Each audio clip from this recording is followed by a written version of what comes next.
ናት እንዴ እንደሆነች አንቺ አትነግሪኝ። እሱም በደንብ ደቀቅ ያውቃል። እኔ የምለው ልጅ ወደ ቤት እንዳልተመለሰች እያወቅ እንዴት አስችሎ ተመለስክ? የኔ ናት። ዝም ብሎ መዞር ስለማዋጣ ነው። ወዴት ልትሄድ እንደምትችል ለማጣራት ነው የመጣው። እቺ አንድ ፍሬ ህፃን ልጅ ከቤት ትምህርት ቤት ከትምህርት ቤት ወደ ቤት የምትሄድ ያውን በመኪና ይህ ትሄዳለች ብለን አሁን የምታስበው አንድ ነገር ሆናብኝ ነው እንጂ አሁን ማልቀሱ ምንም አይበጅም። ወዴት ልትሄድ እንደምትችል ተረጋግቶ ማሰቡ ነው የሚያዋጣው። እኔ እኮ ግራ ገባኝ። ወዴት ልትሄድ ትችላለች? ካሌብ እህት ልትሄድ ትችላለች ብለን የምትገምተው ቦታ አለ? እኛማ እኮ ዞሮን እንፈልገን አጣናት። ለዛ ነው ደከመንና ተመልሰን መጣን። ኧረ እቺ ዞራችሁ ደከማችሁ? ቆይ ግን እናንተ ምን አይነት ሰዎች ናችሁ? ኧረ ተረጋጊ ወይዘሮ ሂሩት። ካልሆነ ተመልሰን ሄደን እናገኛታለን። ችግር የለውም። እሺ እኔ አሁን ምንም ወሬ አልፈልግም። ሁላችሁም ውጡና ፈልጓት። ማንም ሰው እንዳወጣ። ምን እያልክ ነው ፖሊስ? እና ልጅቷን እስቲ ስልክህን ፓስወርድ ከፍተህ እስቲ። ለምንድን ነው ስልክ አንዴ ፈልጌው በልስላለሁ ስለኛ አይደል እንዴ? ለማስገው ምን አስጠፋ ይላል እኮ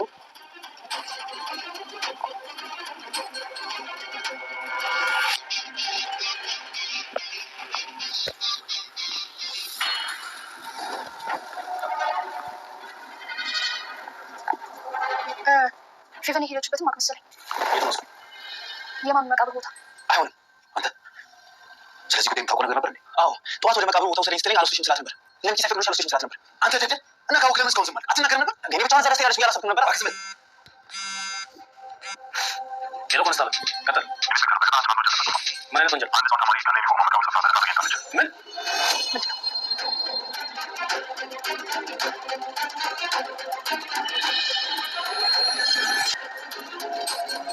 መግቢያው ላይ እንዳያችሁት እጅጉን በጣም አስደንጋጭ ክስተት ተከሰተ።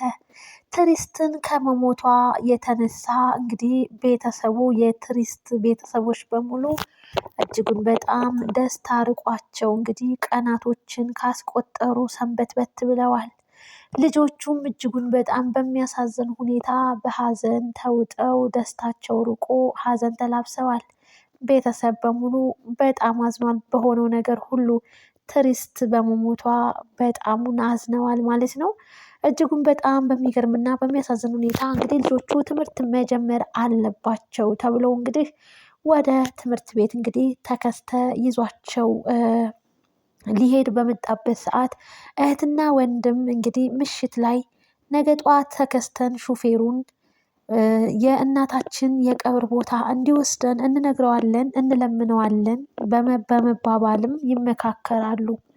ጠዋት ወደ ትምህርት ቤት ሊወስዳቸው መጣና ተከስተ ሹፌራቸው እነሱም እህትና ወንድም በተማከሩት መሰረት ከግቢ በር ላይ ሆነው አንድ ነገር ቃል ግባልን ብለው ለመኑት። ጉዳዩን ንገሩንና ቃል ልገባላችሁ እችላለሁ። ሳላቅ ግን እንዴት ቃል ልገባላችሁ እችላለሁ አላቸው። በጣም ቀላል ነገር ነው አሉት። እኮ ቢሆንም ቀላልም ሆነ ከባድ የምትሉትን ነገር ማወቅ አለብኝ መጀመሪያ አለ ተከስተ። እነሱም ከትምህርት ቤት ስንመለስ የማሚ የቀብር ቦታ እንድትወስደን እንፈልጋለን አሉት። እሱ የማይታሰብ ነገር ነው ሚኪ ወይንም ብሩክ ማወቅ አለባቸው፣ እነሱ ከፈቀዱ ነው። ከዛ ውጭ ግን እኔን ይቆጡኛል እና ይህንን ላደርግላቸው አልችልም፣ በጣም ይቅርታ አላቸው። ሆኖም ግን ወደ ትምህርት ቤት ይዟቸው ሄደ። ቤተሰብ እንግዲህ ትምህርት ቤት ሸኝተናል ብለዋል። እናም እንግዲህ ብሩክም ወደ መርማሪው ፖሊስ ደውሎለት እሱ ጋር ሄዶ ትሪስትን የገደላትን ሰው በፎቶ ካየው ታውቋለሁ ብሎ እንግዲህ ፎቶዎችን የወንጀል ሰሪዎችን ፎቶ እያገላበጠ እያየ ባለበት ታይም ከትምህርት ቤት እንግዲህ ካሌብ እና ተከስተ ይመጣሉ ማለት ነው። ሴቷ ልጅ የት ሄዳ ነው ብላ አያትየዋ ስትጠይቅ ሴቷ ልጅ አልመጣችም እንዴ ወደ ቤት ብሎም እንግዲህ ተከስተ ምላሽ ሰጣት። እንዴት ይመጣል ትምህርት ቤት አልወሰድካትም እንዴ ስትለውም ኧረ እኔ ወስጃታለሁ በስነ ስርዓት አለ። በጣም ተፋጠጡ አያትየውና ሾፌሩ። ካሌብን ጠይቂው ካላመንሽ እኔ ሁለቱንም ትምህርት ቤት አድርሻችኋለሁ፣ ነገር ግን ሴቷ ልጅ ራሴን አሞኛል ብላ ወደ ቤት እንደመጣች ተነገረኝ በማለትም ተከስተ ምላሽ ይሰጣል። እንግዲህ አያትየዋም ሀገር ይቃጠል ብላለች፣ ሀገር ይያዝ ብላለች፣ ያደራ ልጄ እያለች እንግዲህ ቀውጠዋለች።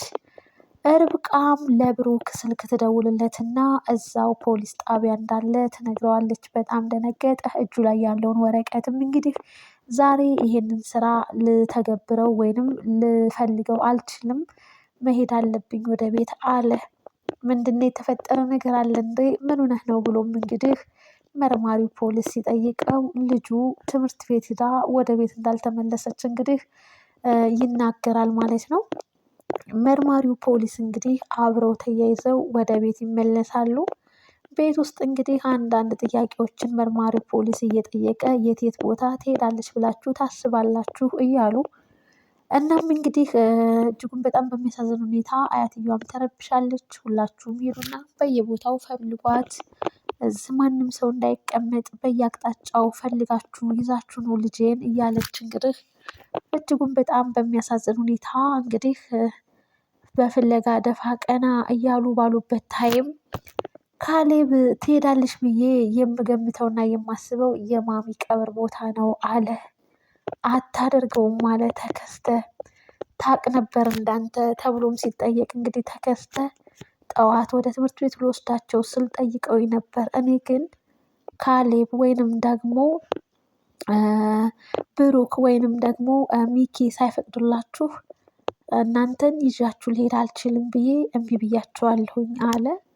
በጣም በሚያሳዝን ሁኔታ እንግዲህ ሴቷ ልጅ የት ገብታ ነው የሚባለው ነገር ቤተሰብን እጅግ በጣም አሳስቧል ማለት ነው። አሁን ላይ እንግዲህ ከትዕግስት ጋር ሆኖ በባለፈው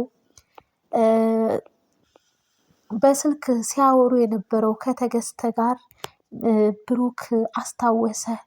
እናም ትዕግስትና ተከስተ ቪዲዮ ለትዕግስት የሚያሳያት እንዳለ ስልኩ ላይ ያ ነገርም አስታወሰ።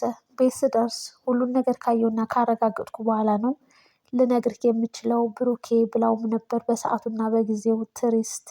ያንንም አስታወሰና እንግዲህ የስልክህን ፓስዋርድ ከፍተክ ስልክህን ስጠኝ በማለትም እንግዲህ ለምንድን ነው የምሰጥህም ብሎ ነበር። ነገር ግን ያው በጠየቀው መሰረት ስልኩን ፓስወርድ ከፍቶ ሰጥቶት ነበረ። በዛ መሀል ውስጥ እንግዲህ በጣም በሚያሳዝን ሁኔታ ለመርማሪው ፖሊስ ከጣቢያ ይደወልለታል። በቀጠናችን ትልቅ የወንጀል ስራ ተከስቷልና ወደዛ ማምራት አለብን በማለትም እንግዲህ የስልክ ጥሪ ደርሷል ማለት ነው።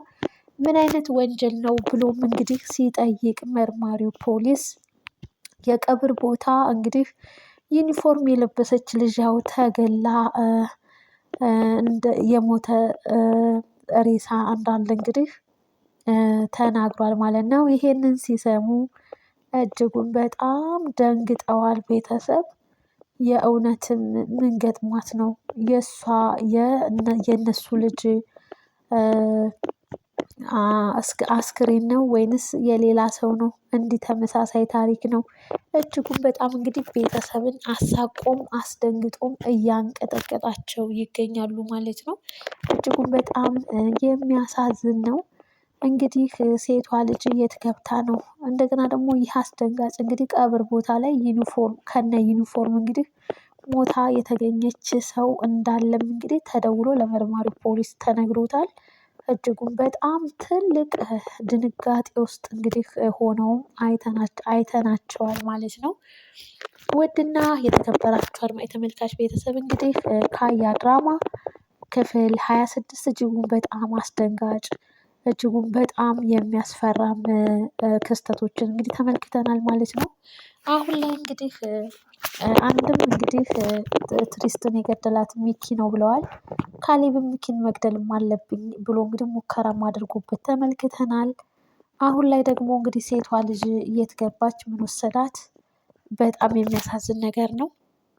እንግዲህ በካያ ድራማ ላይ ያላችሁን ሀሳብ አስተያየት በኮመንት አጋሩም ማለት ነው። ሲቀጥል ደግሞ እንግዲህ ብሩክ ማስታወስ ነበረበት። እስካሁን እንግዲህ እያስታወሰ አይደለም። ብሩክ አስታውሶ እንግዲህ ድራማውን ሲተውን ማየት እንፈልጋለን በጉጉት ማለት ነው። ይህንን ነገር ግን ትዕግስት በህይወት እያለች ነበረ ሲናፍቀንም የነበረው ማየትም ነበረባት። ብሩክ ወደ ቀድሞ ህይወቱ ተመልሶ የማስታወስ ችሎታው ተመልሶለት ብታየው ምንኛ እድለኛ ነበረች። ያው ሞት ክፉ ነውና እንግዲህ ለብሩክ የተተኮሰውን ጥይት ለኔ ይሁን ብላ እሷ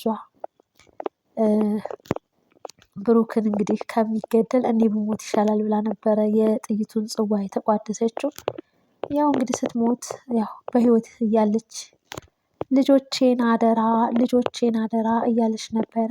በሚያሳዝን ሁኔታ እንግዲህ ያው ሐኪም ቤትም ቢያስገባትም ሕክምና ቢደረግላትም ቢረባረቡላትም እሷ ልትመለስ አልቻለችም። ያው ተጎድታለች እና ኮበለለች ማለት ነው። እና እናት የሌለበት ቤት እናት የሌለው ልጅ እጅጉን በጣም ከባድ ነው እና ትልቅ ህመም ትልቅ አስደንጋጭ ነገሮችን ግን ተመልክተንበታል።